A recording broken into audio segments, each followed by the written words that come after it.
Welcome to your Route to Wellbeing podcast. I'm Sue Fullergood, and I'm absolutely sure that you deserve to feel great, and it's possible for you to pulse with energy.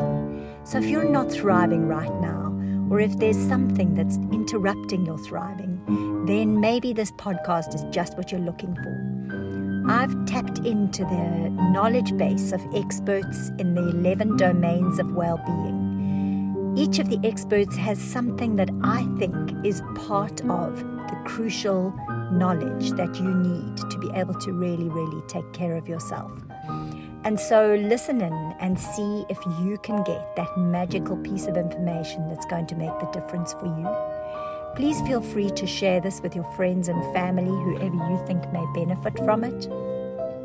Please push the subscribe button so that you can be alerted when future episodes are available. Thank you for listening. Hi, I'm Sue Fullergood from the Energy Incubator and your host on your Route to Wellbeing podcast. I'm so excited this morning to have Nick Haralambous. I just asked him how to say his name and now I've said it completely wrong, but it's really exciting to have you here, Nick. And thank you for making time to be with us this morning. Sure, no problem. I've never met Nick before, and it really is fantastic to talk to him on this podcast because I read his book, which his mother-in-law handed to me as a gift and said, you better read this, I think you'll find it interesting. And normally I have a pile of books, well not normally, I did have a pile of books on my bedside table that I was reading all at once, and a book would normally have to wait, and it would take several months for me to get to it, but that book I jumped the queue with. And I really enjoyed it. So I'm excited to download some of those ideas out of your head and into the ears of our listeners. Amazing, so, thank you. Yes, can you tell us a little bit about yourself? What would you love the listeners to know about you? Sure, that's a loaded question. So I used to say to people, first and foremost, that I'm an entrepreneur, but I am no longer an entrepreneur after 20 odd years building businesses for myself. I grew up in Joburg, lived in Cape Town, thoroughly enjoy traveling. I'm a very firm atheist. I like building stuff. I have lots of tattoos. I got 2 dogs. I'm very entrepreneurial in my life generally. My heritage is Greek Cypriot, and my parents are both self-starters, neither of them educated beyond matric, but both of them very accomplished in their own rights, managed to put me through private schools and university and had a very privileged upbringing, and have dedicated most of my life to building businesses and solving problems and helping entrepreneurs. And at the moment, I have taken up a position at a South African company called Yoko. I'm a shareholder in the business, and we help facilitate entrepreneurs to make payments easier. Wow. And I think all of us, certainly in South Africa, know the system Yoko, and thank you for making our lives easier. So I know that now you've just moved to Holland. Can you tell us a little bit about your choice to move there and how it's going for you? Sure. So my partner and I have made very specific life choices, not to have children. We don't own a home. We don't have any debt. We both are very privileged that we have passports other than our South African passports. So a few years ago, we decided to adventure. And I think there's an important distinction to make here. We weren't running from something, we were running to something. And that's a pretty important distinction that I think most South Africans misunderstand, that if you leave South Africa, you must be running from something. And I don't think we were. We made those plans before COVID. We were actually supposed to move in August of 2020. And obviously that didn't happen. So we then moved to the UK in 2021. And that was 2 years that we spent there. And then I decided to join Yoko. And they have a head office. One of their head offices is in Amsterdam. And so we decided to move closer to the hub so I could be close to the founders and work with them. And we just packed up our stuff and moved. And that is the 3rd country in 3 years. Wow. Yeah. I love, I've always said life is an adventure. And the purpose of life is to adventure. So I love your free and easy attitude towards just embracing the adventure that life can offer you. Can you give us a bit more insight into your career path and your own personal journey to where you are now? Sure. It's a long and twisted story, so I'll give you the abridged version, but starting very young. I was incredibly lucky that for whatever reason, when I was about 11, my parents got me an internet-connected computer.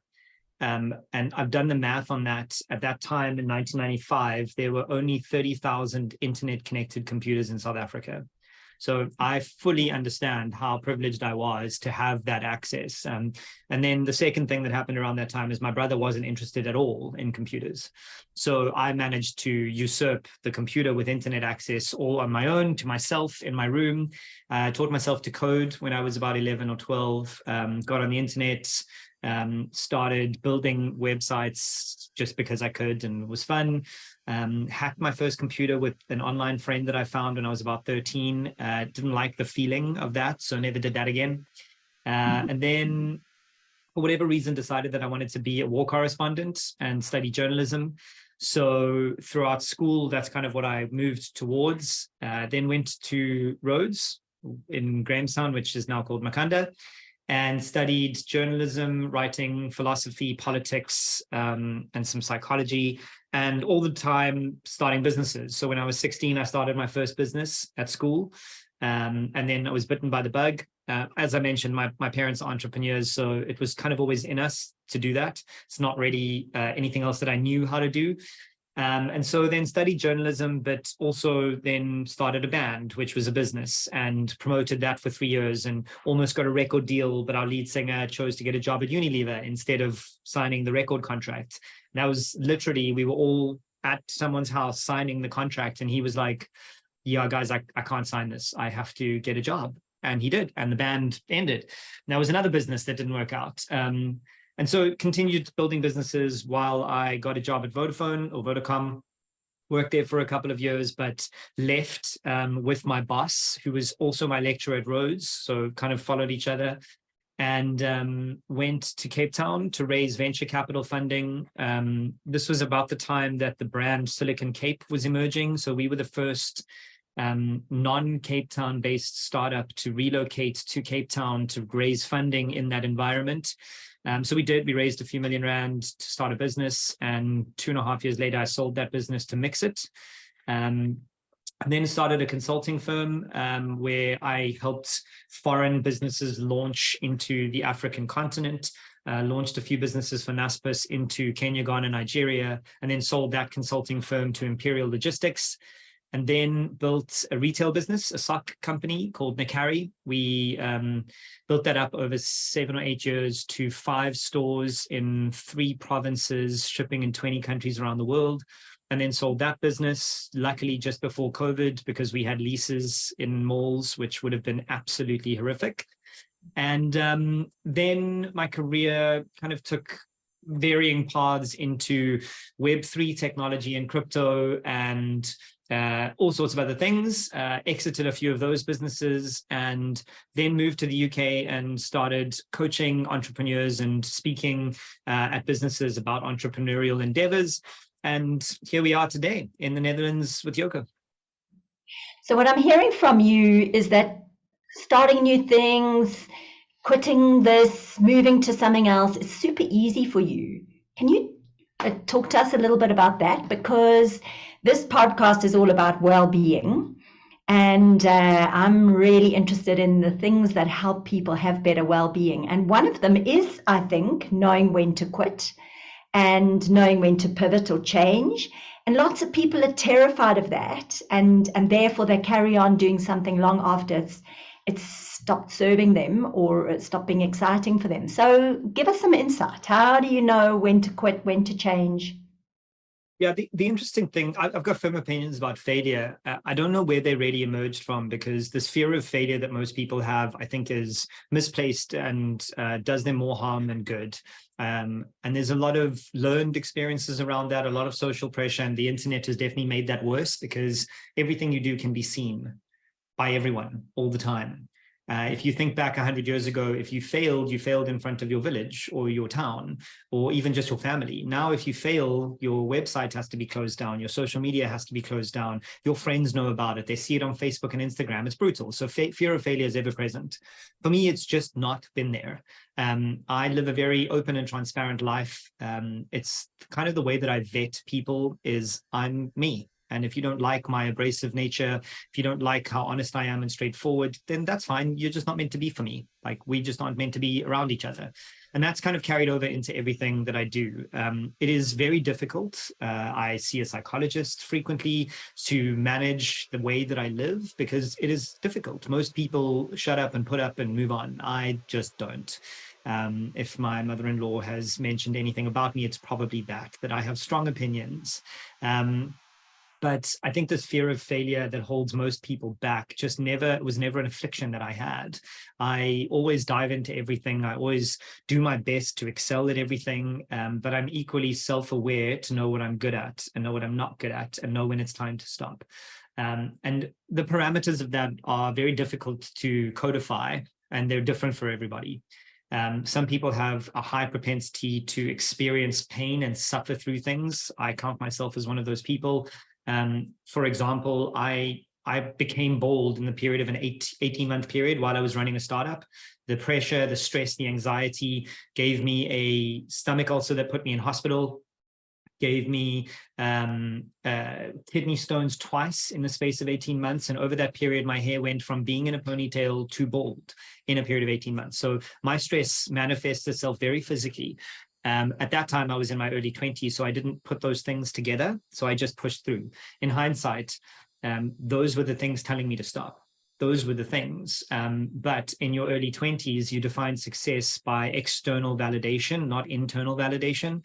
So I was building $1 billion business. So my health didn't matter. My partner didn't matter. My life didn't matter. The business mattered. My definition of success was not well-rounded. It was, again, a learned experience by who we as a society put on a pedestal, and that is rich, wealthy white dudes. And now, in your moving towards my 40s, 1 year away from that, I think the idea of what failure is more comfortable, because my idea of success is different. And I think the shift is, I'm trying not to be successful. I'm rather trying to live a successful life.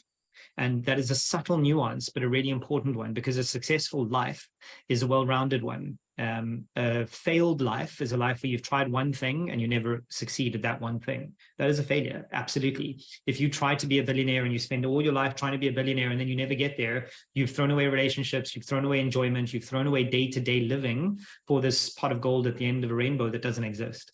So I've had to refactor and reform the way that I look at failure, the way that I look at success, and then grow from those experiences.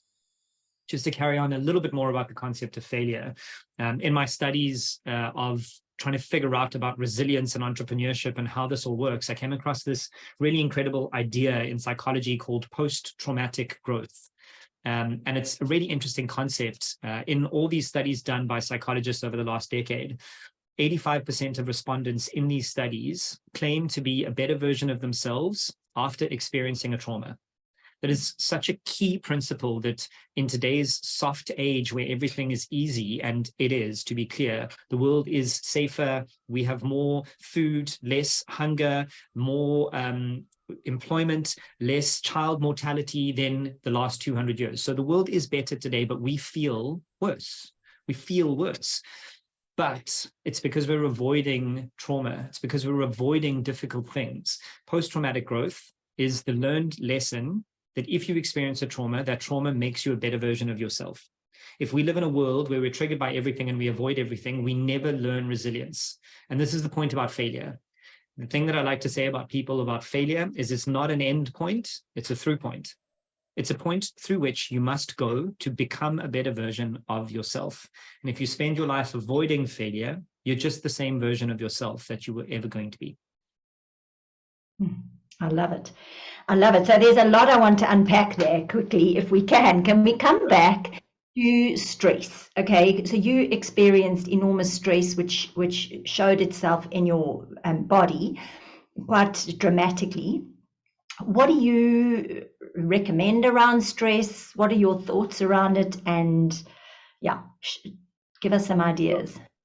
I'm a little bit of an obsessive thinker. So when I think about something like stress, I first have to consider the first principles around it. So for people who don't really know the idea of first principles, instead of looking at the whole, you look at the things that make up the whole. So you don't look at the stress, you look at the things that make up the stress. So for me, I would have to go, okay, well, why am I feeling stressed? What informs that stress, and how do I get away from that stress? And the first thing was I've evolved a worldview that fits my life, the world that I want to live in. So I consider myself to be an existential nihilist.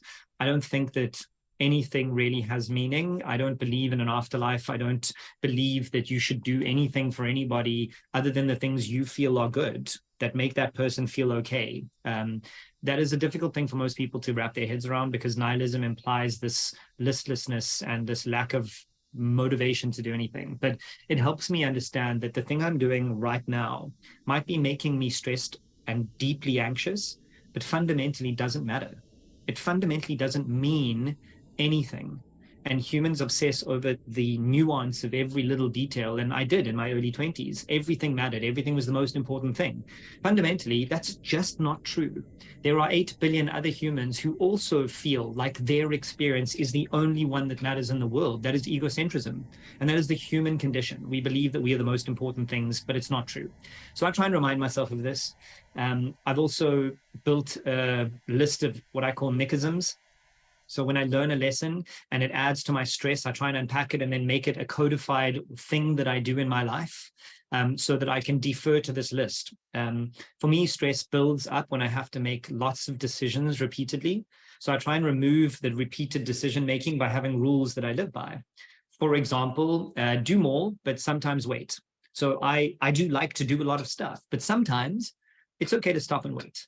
When you are waiting, it's okay. So I've had to codify these things to lower my stress, so I don't have to keep remaking decisions and relearning lessons. So that's the first thing. That's very philosophical. The first thing is figure out what your worldview is, because you've inherited it from other people, your parents, your religion, the political alignment that you have, whatever. Stop doing that and just think about what works for you. You don't have to inherit your understanding of happiness from anybody else. That adds to your stress. When it's defined by someone else, then you're living up to their expectations. Then on a very practical level, I exercise as often as I can. I have a rowing machine just to my right. So my partner is much better than I am with that, but I try and at least exercise 4 days a week, even if it's for 10 minutes, mainly not for the physicality of it, but because it helps my brain process, fires off the endorphins and gets me kind of reassessing whether I'm really stressed or just needed to blow off some steam. I've recently re-picked up meditation. So I try and meditate at least 20 minutes a day, just using an app called Waking Up, the Sam Harris app, which is incredible for guided meditations if anybody's looking for something like that. Then I try my best to eat well. My partner's vegan, so we eat incredibly healthy all day, but I have a sugar addiction.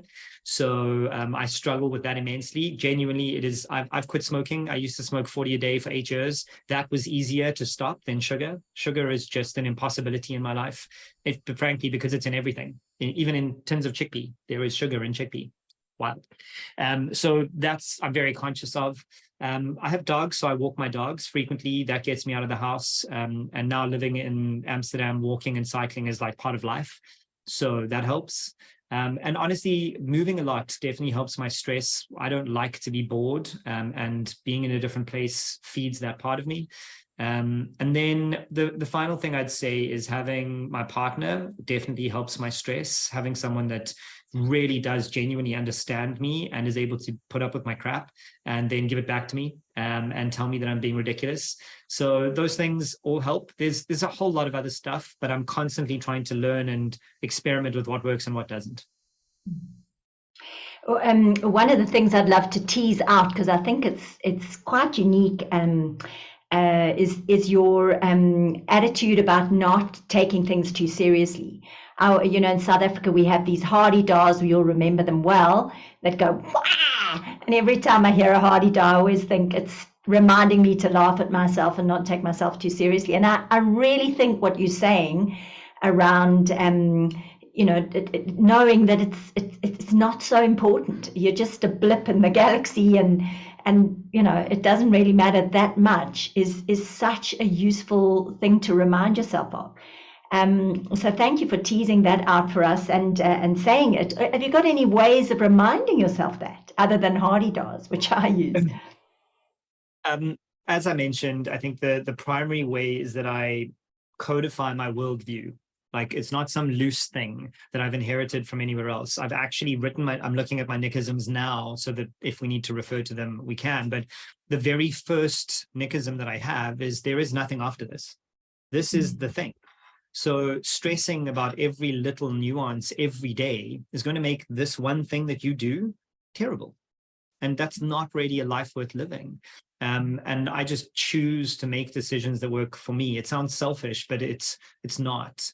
The happier I am, the happier the people around me can be, and that permeates like a mushroom cloud. So I kind of just try and remind myself, look, it doesn't always work. Let me be clear. There are days when I want to throw things against the wall because nobody's listening to me or because work isn't going well. I still experience the stress, but internalizing it and working through it is much easier when I have the worldview that I have. And I hold it really firmly, and I remind myself of it frequently, and I read about it, and it informs the way that I exist. I mean, one of the things I read recently, Henry David Thoreau wrote an essay. He's a philosopher, and he wrote an essay 200 years ago. And the opening lines of this essay, which really hit home for me, were, I'm walking down the street and I look around me and everybody has their head buried in a newspaper and they're not paying attention to the world around them. When will we stop and enjoy the day? That was 200 years ago. Nothing has changed. It doesn't matter what technology we put in front of ourselves. It doesn't matter where we are. The world is the same. Humans are the same. The only thing that can change is you. You can't expect the world to change around you. And once you understand that, like, it all works. And again, with the nickisms, I think through the kind of life that I'm choosing to live and the things that make me anxious. One of the things that make people anxious is the legacy they're leaving. I don't care about legacy. That doesn't make me anxious. One of my nickisms is you're building a life, not a legacy. I'm building the thing that I'm building now. It's the only thing we know exists. We don't know that anything else exists. So why make this terrible? And that's just the choice that we make. And it's a choice. I love how you make your own rules. I hear you call them nickisms, and I love that. Where did you learn to make your own rules? Because I think so many people are so compelled by the societal rules that they've been programmed with that they don't realize that they have the freedom to choose how they live their lives and what works for them. And that brings us to the fact that then people fail to make choices about their lives. They live in autopilot, letting their unconscious mind or their fears drive them. So choices. How do you do you have some rules about that, or some pearls of wisdom about? How did I figure out that this is the way to live? I'm trying to find the Steve Jobs quote exactly, but many, many years ago, so being in technology, obviously Steve Jobs is shining light for most of us, but I read something that he said that completely shattered my perspective on how the world operates and how you can operate within the world. And the quote went something to the effect of, rules were just made up by the people who came before you. That's it. They're not rules. There is no real idea. None of it is real. It's all made up. Humans made up money. We made up borders. We made up passports. We made up rules. And every innovator who comes along changes the rules in some way or another. And look at the history of the American Constitution. There are amendments and addendums. Nobody just puts a rule in place and then it's there forever. The most insane thing is that we have 10 commandments from 2,000 years ago that we still apply today. They didn't have internet 2,000 years ago. They didn't have enough food 2,000 years ago. They didn't have borders or politics or planes or cars or the language we use in the same way we use it today. Those rules were made up by people 2,000 years ago. Today, you get to make up your own rules. You just do. It sounds absolutely insane, but you really do. And this is kind of the part where it gets sticky for most people and they get quite affronted when I say this, but you can make up your own rules in the same way that you can choose to be happy. You are a victim of your own choices. You're not unhappy because somebody made you unhappy. If you read Stoicism, which I'm a little bit interested in, they've got this fantastic concept. The ancient Stoics, or the ancient Greek philosophers and Roman philosophers, who are not trying to remove themselves from emotion. It's a common misunderstanding that being stoic means you have no emotion. It's trying to be in control of your emotions. And Stoicism introduces this concept called the dichotomy of control. There really are two ways to live a life. You can choose to allocate your energy to things that you can control, or allocate your energy to things you cannot control. And we all can see which way you should allocate your energy. That practice is incredibly difficult. For example, if I am getting retrenched, that is shocking and terrible and sad, but I have no control over that decision. I have control over how I respond to that decision. And that subtle nuance is a very important one. If you can understand in your life the difference between reacting to something and reacting to something you can control, your life can be immeasurably more happy, because you choose what you want to respond to. If you're fighting with your partner, you can choose to apologize because you are wrong, or you can choose to dig your heels in and fight for the next week. I choose to be happy and apologize and move on with my life, because fundamentally arguing about dishes does not matter. It doesn't matter. So just choose to forget it and move on. I think I love what you say. Choose to be happy. Yep. Why ever not? Happiness is a choice. It's not something that happens outside of you. It's a choice. Yeah. Yep. And actually that means that well-being is also a choice, because when we choose to do things that make us happy and bring us joy, it does help us feel better. And unequivocally, I mean, even if you sticking with the well-being and revert back to my obsession and struggle with sugar, I can say that I'm addicted to it, and I physically am. Like, there is studies that show that sugar is physically addicting. But when it gets to me not having sugar for 7 days, at that 7-day point, I think to myself, no, I want cheesecake. I choose cheesecake because I love cheesecake, and a life lived without cheesecake is not a life I want to live, even though it makes me unhappy to have sugar. So that is still a choice. It's one that affects me negatively, but it's still a choice. And I think that's so important, to not deceive yourself that you actually aren't making a choice. Even if it is an addiction, it's still a choice. Yep. It might be bigger than you. It might be a hard choice. It might be a choice that really requires energy, but either way, it's a choice. And you can say no to yourself, or you can say yes to yourself. Yeah. I love that. So let's talk a little bit. I love what you said about your understanding what success meant for you. And you said that you are living a successful life rather than, becoming successful. So, yeah, I think it's so important for people to define their own definition of success. Can you talk us through that? Sure. So I think that came from retroactively looking at in what I would call a failed career as an entrepreneur. And many people would look at my career and disagree. I've written 3 books, 2 of them are bestsellers. I've sold 3 businesses, but none of that peaked at success for me, according to the definitions of what I was looking at. And in the world of tech, if you don't sell your business before you're 30, $400 million, you're not a success. And the older I got, the more I started thinking, but who told me that? Like, where did that come from? How does that inform my life sitting here in this chair right now? Because the truth is, nobody cares about me. Nobody thinks about me in the best way possible. Nobody gives a damn about whether I succeed or not.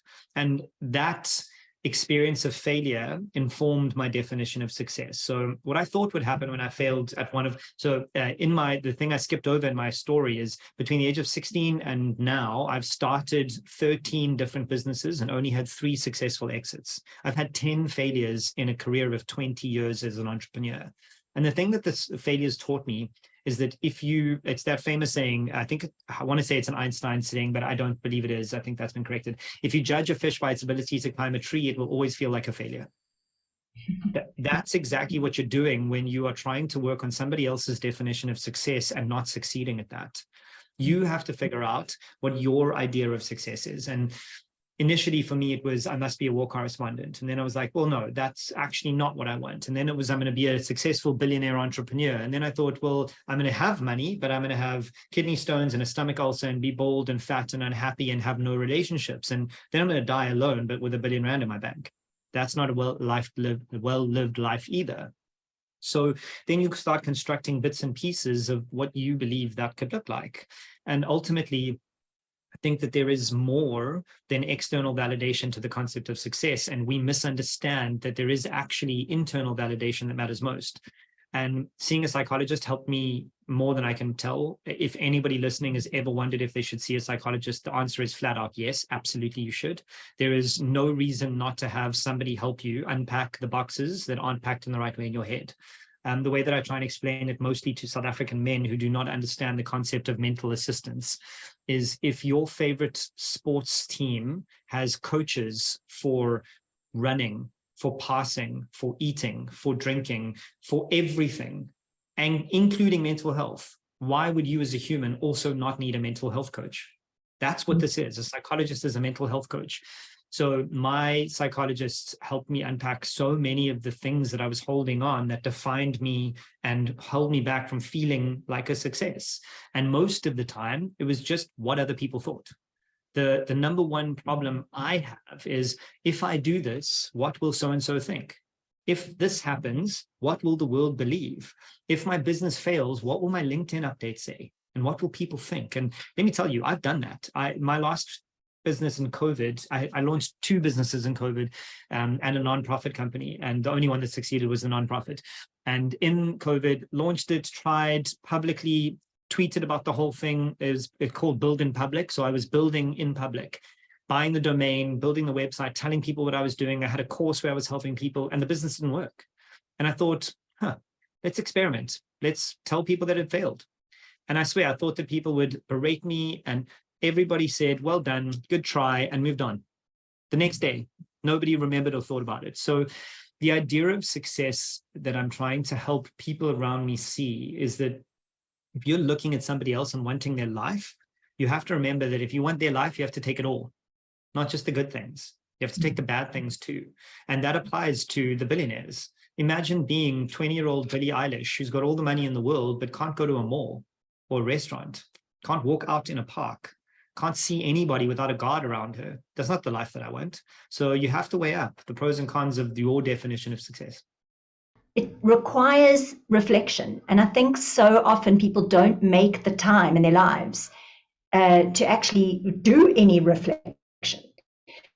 So they're so busy trying to billions that they actually don't stop and say, wow, is this taking me where I want to go? Is this working for me? So I think what you say is all about really making time for reflection and introspection, however you do that. Yeah. Yeah, the self-awareness, I think as a word, self-awareness is, I think, undervalued and underappreciated. A lot of people just go day to day trying to get through and fill their time with social media and TikToks and Instagrams and TV, and just not to have that self-understanding, the self-awareness to go, I'm tired, I'm sick, I'm unhappy. Like those are you choose to ignore those things. You choose to live an unhappy life and go through day to day without having the self-awareness to go, I'm sick, or I'm scared, or I need help, or I must be vulnerable. All these things that we shy away from, very much in South African culture, not very much everywhere else. There are pockets of it, but South Africans are very guarded, and we don't want to be vulnerable. We don't want to talk about things like struggle and strife and depression and all these things that we should be talking about to overcome them. We think we're unique in our suffering, but we're not. I think also the brain is programmed to keep us alive and to protect us. And part of that is helping us to avoid the things that are uncomfortable and that we fear. So, for example, if you don't like feeling unhappy or depressed or whatever, then your brain just helps you avoid it.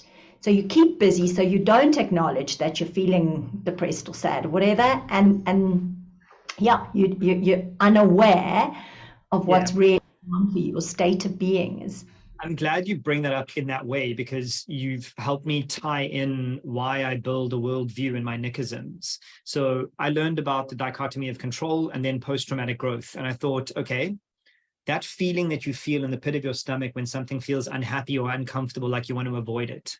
I've trained my body to understand that if I overcome that feeling, I will be a better version of myself. If I face that trauma head on and deal with the vulnerability, the uncomfortability, the failure, the dissatisfaction, I learn what I need to learn from it and then evolve.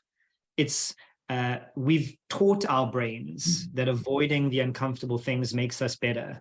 It's not what our brains are doing. It's what we've taught our brains to believe. We don't want the uncomfortable thing. I want to flick through TikTok rather than face the uncomfortable feeling, because the TikTok is escapism. The uncomfortable feeling is real. So all I've done is use my worldview as a reference point, so I don't have to remake those decisions. Ooh, uncomfortable feeling. Okay, go through Nickisms. It's this one. This is the thing that's making you uncomfortable. Then, because failure is a good thing, approach it, feel the trauma of failure, and then become a better version of yourself. And often, going back to our earlier point about why I change and do a lot of things, it's because I realize, oh, I failed at this. It's made me a better version of myself. I can do something different, better now. So I would say that if you're listening to this and you think that your brain is trying to get you to avoid hard things, no, you've learned that avoiding hard things is easier than doing the hard thing. Yeah, but I think we're also under-equipped to deal with emotions, uncomfortable emotions. We know taught us, and it's it's not part of the school training. It's not part of what we've taught in our homes, and so we grow up not knowing what to do with an uncomfortable emotion, and not actually knowing that it is a wave, and it will get stronger, stronger, stronger, stronger, and just when you think you can't handle it anymore, then it'll come down. And I think if people were more confident in their ability to deal with negative emotions, they would engage with them, and they would flow through them. Or at the worst case, more comfortable to ask for help when they feel an emotion they can't deal with. But we're not equipped to be vulnerable and ask for help if you're not doing okay. So like through COVID, there were people saying it's okay to not be okay. That's absolutely right. That's absolutely correct. It's okay to have a bad day. You don't have to be happy all the time. You don't have to know where you're going all the time. You don't have to have a clue all the time. In fact, I would argue that most people live at what I call the forefront of incompetence. So every single day, you're right at the edge of not knowing what the hell you're doing. And it's ignoring that feeling that makes us have stomach ulcers and panic and stress, because we think we're the only ones out there going through this. And then that ties into my other favorite topic, which is imposter syndrome. We believe that we're the ones that we don't belong where we are, that if someone scratches just below the surface, they're going to figure out that we're a fraud, and that we're the only people feeling that way. And that's fundamentally not true. Everybody feels like they don't belong where they are in spite of external validation. Everybody feels like they are the dumb one in the room. And if you acknowledge that feeling and you act like the dumb one in the room, you probably aren't the dumb one in the room. Nick, what I'd love to ask you next is regrets. Do you have regrets? And if so, what do you do with them?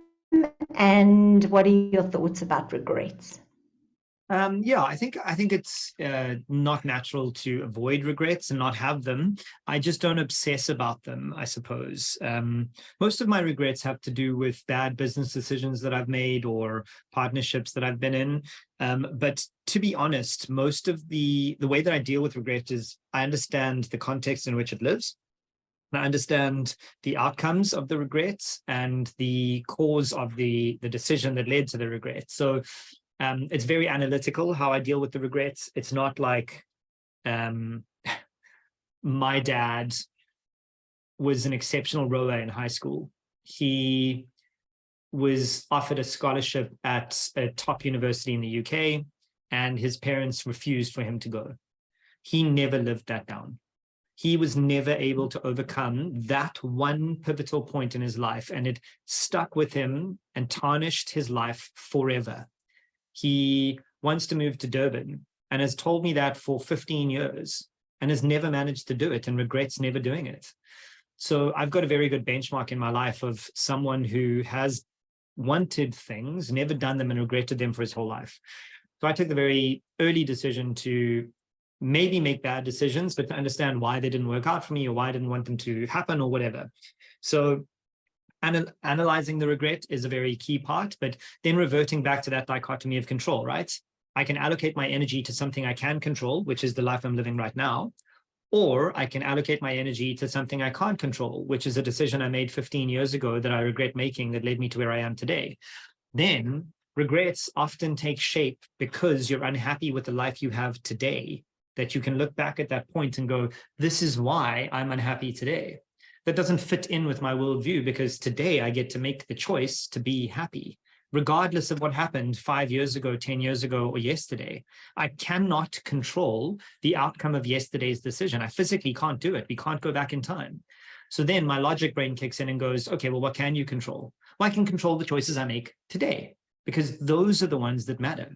As a nihilist, if everything exists only today, then today's choices are the ones I should control. I shouldn't worry about what's coming in the future because I can't manage that. And I shouldn't worry about what happened yesterday. That's a regret that will never change. It will never change.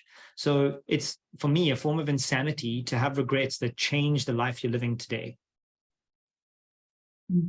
I love that. So I don't call myself a nihilist, but I call myself a mindfulness practitioner. And we do exactly that. It's all about this moment and trying to constantly bring the mind back. Yeah. When it wants to venture back to the past or venture to the future, just constantly taking charge of it and bringing it back, even if you have to do it a billion, trillion, zillion, million times, which you will, just keeping on doing that. So decisions are really hard things, and many people, I think, avoid decisions in their lives and find decisions extremely difficult. And I think they have very little confidence in their ability to make decisions. It's pretty easy. Can you help us with that, those of us that struggle? Yes. I'm a proponent of any decision is better than no decision. Any decision. I genuinely believe that. If you are struggling with which car to buy, just walk into the dealership, find one in your budget, and choose it. It's just a car. If you don't like it, sure, you might lose some money. You shouldn't have bought a new car. You buy a secondhand car, you might lose 5% or 10% on your investment if you sell it the next week, but you also do get to choose to sell that car. There are very few decisions that you make in your life that you can't change later. You can't make a different decision. You choose to move to Cape Town. You don't like it, move back. You choose to get a job. You don't like it, leave. It's our unwillingness to be movable that makes decisions hard. My partner and I have structured our lives in such a way that making decisions is easier. And nothing we've done has been, none of the big decisions we've made have been unintentional. We've chosen not to have children. That means that we get to move country often. And if we don't like the country or the house, we get to move again, because we don't have to worry about schools. We don't have to worry about our kids' mental well-being because we don't have kids. We've chosen not to buy property, which means we don't have the stress of a mortgage, which means financially I have different decisions to make. We've chosen all these things that set us up to make the decisions in our lives easier. And again, going back to the Nickisms, to be efficient with my decision-making, there are some things that I don't have to make decisions on. Those decisions were made 5, 10, 15 years ago, and now they're part of my lexicon and part of my worldview. And if things change, then I change that perspective. For example, one of my business partners in one of my businesses sold the business behind my back. I literally got to work one day and he had sold the company to our competitor without my knowledge and forced me to exit. It was a successful exit and it was fine, but the Nickism out of that I established was trust people until you have a reason not to. So my default, most people say trust is earned. I don't believe that. I believe the trust is given until you break it and then it's dead. So that's a decision I've made. When I meet you for the first time, I trust you until you do something that tells me otherwise. So I don't have to keep making that decision. I can allocate that energy and attention to other decisions today. And I try and systematize these decisions as much as possible and also go, well, I made that decision. It's not the end of the world. Let's move on.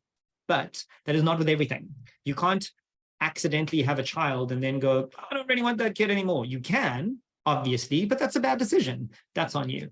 But I think there's something around your agility and your ability to move forward that makes your decision making easier. And I think holding your life and yourself lightly makes it easier too, from what I've heard you say. Yeah, and also You stuff know, like physical stuff that also makes decisions less complicated. Like if you, and again, it's the circle of decision making. My partner is very minimalistic in her approach to the world, and we are very environmentally friendly, so we try and buy used things, not new things, and that then alleviates a lot of the pressure. If you constantly aren't wanting to buy new stuff, then you're thinking, okay, well, what else can I do today? Now that opens up a whole world of other things. If you don't want to buy a property, it alleviates the decision of having to renovate a property. So all the decisions you make, the more decisions you make quickly, the easier it is to make quick decisions. It's when you're stuck on this path that you feel like there's immovable. You are an accountant and you've got 2.5 kids and 2.5 cars and the white picket fence and the house and the mortgage. And you wake up one day and you think, I didn't make any of these decisions. They all just happened to me. And then you think that making the next decision is impossible. If you make lots of decisions all the time, regardless of whether they're big or small, right or wrong, you get used to the idea that the decision you make isn't really that fundamental.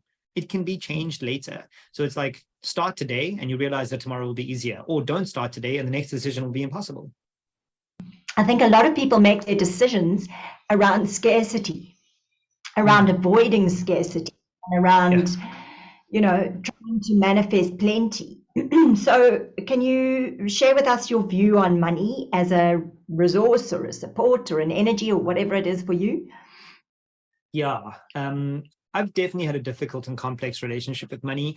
My father is the person who informed my early relationship with money, and he didn't have a good one. And that is definitely a generational thing. It's very hand to mouth in terms of make tons of money and buy a car. Don't have tons of money, sell the car. And that really made me feel like money was a scarce resource. And I've had to unlearn and relearn the concept of abundance and money. And the more you concern yourself with stuff and with the amount of money you have and with all these complicated things, the less likely it is that you will overcome the concept of money being a scarce resource. So really simply, the way that I've chosen to live, thankfully, thanks to my partner, she's helped me understand this, is there really are 2 ways to be financially stable in the world. It's really, really simple. Make more money or spend less money.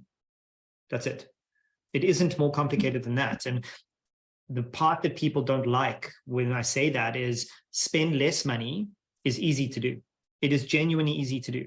Go out less, spend less on alcohol, drive a less expensive car, live in a smaller house, and then the stress of earning more money disappears. And once you earn enough money, you understand that money is just something that enables you to do the things you like to do. It is not the be all and end all. It is not the counter of a good life. It is the thing that facilitates your ability to do the things you love. And if you don't see it that way, it will always be the thing that holds you down.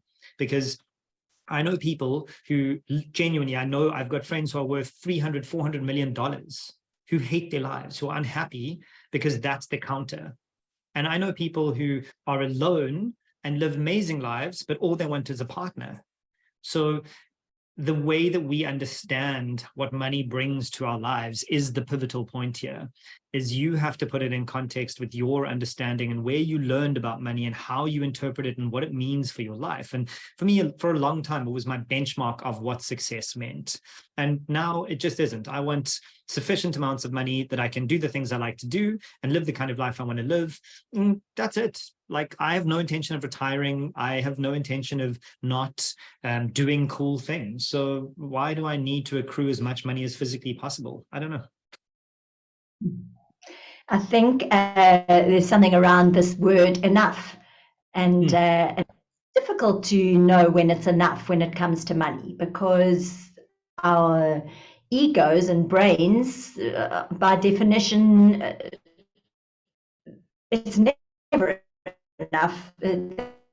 Insatiable. It's being very deliberate, which is what I'm hearing you say, around defining enough and defining what you need money for, and not putting money on a pedestal and saying, this is what I'm chasing my whole life.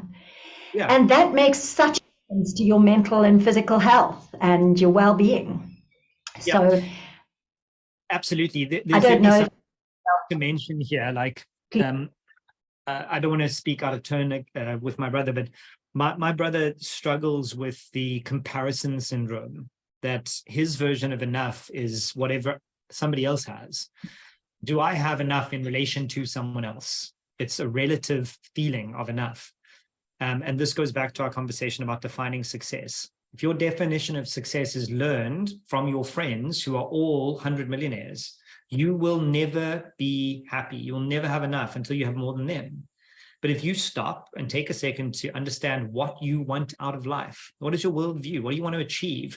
And I mean, literally the actual nuance. For example, I have not a bucket list, but a list of things I want to experience. One of them is snowboard on every continent and scuba dive off every continent. That isn't about being a billionaire. You can do that by saving for 3 years and then going snowboarding, and saving for 3 years and going snowboarding. That's a completely viable thing. But what I know is that that's what I want. I have defined the thing that I want to achieve. I want to travel at least 2 times a year. To do that, living in Europe is easier. So now I live in Europe. That was a decision and a choice that was facilitated by thought and planning, not by a ton of money. Money is often the thing that we mistake as the solution to our problems, when actually first look at why it's a problem, how are you defining that problem, and then what else can solve that problem. I love that word, comparison syndrome. I think that's a huge deterrent from well-being for so many people. Yep. So Nick, I could sit and talk to you for the next 5 days, but I don't know if you see yourself as a well-being expert, but I certainly see you as having huge expertise in that domain. And so I'm really, really glad we had this conversation, and I'm hoping that in a few months' time, or a year or so's time, maybe we can have another one and download some more of your ideas and updates on these ideas. Thank you for sharing your thoughts and your agility and your worldview and your Nickisms with us. I'm sure there are many that we haven't heard of yet, but we'll get to those next time. I really, really appreciate your time, and thank you very, very much. Thank you so much. If people want to know what my Nickisms are, I actually have published some of them on my website. You can just go to nickharalambous.com and find them all there. Oh, yeah, because that was my next question, is how can people get hold of you? And can you just share with us the names of all your books? Because I'm sure they're going to be people who want to read them, and where people buy them from. Yes, so the easy URL to visit is nharry.com. And if you go there, you can see everything. My podcast called It's Not Over, where I interview business owners about their near-death business moments and how they overcame them. You can find my books, which the first one is called Do, Fail, Learn, Repeat, about my 10 years of back-to-back failures. The second one is called How to Start a Side Hustle, which I wrote in COVID to help people start small businesses. That particular book, I also started a nonprofit company alongside of, and distributed nearly R1 million to 300 people over the period of a year to start their own businesses. And then the final one was called the Business Builders Toolkit, where I help business owners with lessons I've learned over the last 20 years and how they can use my toolkit to make their lives a bit easier. Thank you so much, and I'm sure people are going to want to get hold of those books. I certainly recommend your book. I only read one of yours, but I'm going to go and buy the other ones. But thank you so much, Thanks, Nick, and have a wonderful rest of the day. Please push the subscribe button so that you can be alerted when future episodes are available. Thank you for listening.